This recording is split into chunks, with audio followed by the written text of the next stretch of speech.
Stock picking कशी करायची यावर खूप आयडियाज लढवल्या जातात. कोणी म्हणतं कंपनीचे फंडामेंटल्स म्हणजे financials, order book, past performance आणि कंपनी मॅनेजमेंट ह्यावरून बेट घ्यावी. तर कोणी म्हणतं टेक्निकल्सवरून म्हणजे ट्रेडिंग व्हॉल्यूम्स, ट्रेडिंग चार्ट्स आणि इंडिकेटर्स ह्यावरून स्टॉक निवडावा. पण या सगळ्यांमध्ये एक कॉमन गोष्ट सगळे ॲग्री करतात, फंडामेंटल्स हे लॉंग टर्म इन्व्हेस्टमेंटसाठी बघायचे आणि टेक्निकल्स हे शॉर्ट टर्म इन्व्हेस्टमेंटसाठी. त्यामुळे शॉर्ट टर्म इन्व्हेस्टर्स अनेक इंडिकेटर्स वापरतात आणि त्यातलाच एक सर्वात लोकप्रिय इंडिकेटर म्हणजे EMA क्रॉसओव्हर. EMA म्हणजे एक्सपोनेन्शियल मूव्हिंग ॲव्हरेज. अगदी सोप्या भाषेत सांगायचं तर कमी कालावधीची ट्रेंड लाईन जेव्हा जास्त कालावधीच्या ट्रेंड लाईनला क्रॉस करते आणि नव्या ट्रेंडची कन्फर्मेशन देते त्याला EMA क्रॉसओव्हर म्हणतात. पण इथेच एक महत्त्वाचा प्रश्न निर्माण होतो. हा कमी आणि जास्त कालावधी नेमका किती असावा? कोणता क्रॉसओव्हर कशासाठी वापरायचा? त्याचे फायदे तोटे काय आहेत? आणि कोणता जास्त रिलायबल आहे? हेच आपण आजच्या व्हिडिओमध्ये समजून घेणार आहोत. आणि हो, मेंबर्स कम्युनिटीमध्ये मी सांगणार आहे की कोणता क्रॉसओव्हर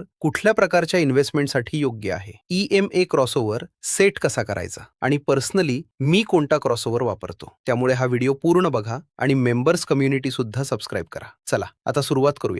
सर्वात पहिला क्रॉसओव्हर म्हणजे 5 EMA आणि 20 EMA. हा एक फास्ट क्रॉसओव्हर आहे. 5 EMA स्टॉकच्या अगदी रिसंट प्राइस मुवमेंटला जास्त महत्त्व देतो, तर 20 EMA जवळपास एका महिन्याचा शॉर्ट टर्म ट्रेंड दाखवतो. जेव्हा 5 EMA हा 20 EMAच्या वर जातो तेव्हा त्याचा अर्थ असा होतो की स्टॉकचा रिसेंट मोमेंटम मजबूत होत आहे. याचा सर्वात मोठा फायदा म्हणजे सिग्नल खूप लवकर मिळतो, त्यामुळे सुरुवातीची मोमेंटम रॅली पकडण्याची संधी मिळू शकते. पण याचाच तोटा म्हणजे फॉल्स सिग्नल्स खूप जास्त मिळतात. साइडवेज मार्केटमध्ये हा क्रॉसओव्हर वारंवार फ्लक्च्युएट होतो आणि बाय सेलचे अनेक चुकीचे सिग्नल्स मिळू शकतात. त्यामुळे हा ॲग्रेसिव्ह ट्रेडरसाठी जास्त योग्य मानला जातो. आता येतो 6 EMA आणि 30 EMA, जो माझ्या मते खूप इंटरेस्टिंग क्रॉसओव्हर आहे. इथे 6 EMA रिसेंट मोमेंटम दाखवतो आणि 30 EMA broader short term trend दाखवतो. जेव्हा 6 EMA हा 30 EMAच्या वर क्रॉस करतो तेव्हा स्टॉकचा सध्याचा मोमेंटम आधीच्या ट्रेंडपेक्षा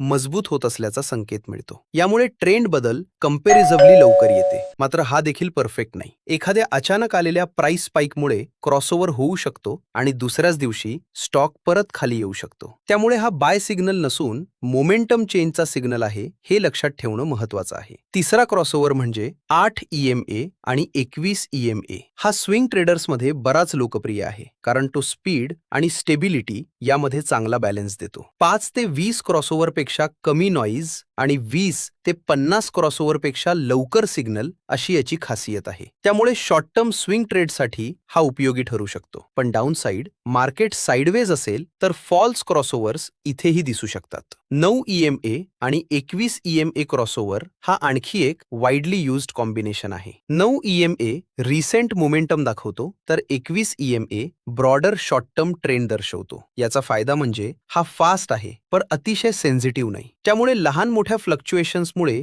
सिग्नल वारंवार बदलत नाही. अनेक स्विंग ट्रेडर्स हा क्रॉसओव्हर म्हणून वापरतात. तरीही हा स्टँड अलोन इंडिकेटर नाही. व्हॉल्यूम, RSI आणि ओव्हरऑल ट्रेंड सोबतच त्याचा वापर केला तर रिलायबिलिटी वाढते. यानंतर येतो 10 EMA आणि 30 EMA क्रॉसओव्हर. हा पोझिशनल ट्रेडिंगकडे जाणारा क्रॉसओव्हर आहे. फास्ट EMA कॉम्बिनेशन्सपेक्षा यामध्ये नॉईज कमी असतो आणि ट्रेंड अधिक स्पष्ट दिसतो. त्यामुळे शॉर्ट टर्म पेक्षा पोझिशनल अप्रोचसाठी हा चांगला पर्याय ठरू शकतो. मात्र त्याची किंमत म्हणजे लेट एंट्री, म्हणजे स्टॉकने रॅली सुरू केल्यानंतर काही टक्के मूव्हमेंट झाल्यावरच सिग्नल मिळण्याची शक्यता असते. 13 EMA आणि 34 EMA हा इंटरमिडिएट ट्रेंड समजण्यासाठी वापरला जातो. यामध्ये शॉर्ट टर्म नॉईज बऱ्याच प्रमाणात कमी होतो आणि ट्रेंड जास्त स्टेबल दिसतो. याचा फायदा म्हणजे अननेसेसरी ट्रेड्स कमी होतात. पण डिसएडव्हान्टेज असा की स्ट्रॉंग मोमेंटमची सुरुवात कधी कधी चुकू शकते. त्यामुळे हा क्रॉसओव्हर फास्ट ट्रेडिंगपेक्षा पोझिशनल इन्व्हेस्टिंगसाठी अधिक योग्य मानला जातो. आता येतो एक अत्यंत महत्त्वाचा क्रॉसओव्हर 20 EMA आणि 50 EMA. हा क्रॉसओव्हर मीडियम टर्म ट्रेंड दर्शवतो. जेव्हा 20 EMA हा 50 EMAच्या वर जातो तेव्हा स्टॉकचा मीडियम टर्म ट्रेंड मजबूत होत असल्याचा संकेत मिळतो. याचा सर्वात मोठा फायदा म्हणजे नॉईज कमी आणि ट्रेंड कन्फर्मेशन जास्त. त्यामुळे पोझिशनल इन्व्हेस्टर्स हा क्रॉसओव्हर मोठ्या प्रमाणावर वापरतात. मात्र डाऊनसाइड म्हणजे सिग्नल उशिरा मिळतो, म्हणजे स्टॉकच्या रॅलीचा पहिला भाग अनेकदा निघून गेलेला असतो. आणि शेवटचा क्रॉसओव्हर म्हणजे 50 EMA आणि 200 EMA हा शॉर्ट टर्म एंट्रीसाठी नसून लॉंग टर्म ट्रेंड समजण्यासाठी वापरला जातो. 50 EMA जेव्हा 200 EMAच्या वर जातो त्याला गोल्डन क्रॉस म्हणतात आणि खाली जातो त्याला डेथ क्रॉस म्हणतात. याचा फायदा म्हणजे शॉर्ट टर्म नॉईज जवळपास पूर्णपणे फिल्टर होतो आणि मेजर ट्रेंड समजतो. पण ड्रॉबॅक म्हणजे हा खूपच लेट इंडिकेटर आहे. त्यामुळे अर्ली बाईंगसाठी हा योग्य नाही, तर ट्रेंड कन्फर्मेशनसाठी जास्त उपयोगी आहे. आता हे एकच वाक्य लक्षात ठेवा. फास्ट EMA क्रॉसओव्हर्स बराबर early signals plus more false signals आणि स्लो EMA क्रॉसओव्हर्स बराबर late signals plus less noise. म्हणजे तुम्हाला सुरुवातीचा मोमेंटम पिकडायचा असेल तर 5 ते 20, 6 ते 30 किंवा 9 ते 21 उपयोगी ठरू शकतात.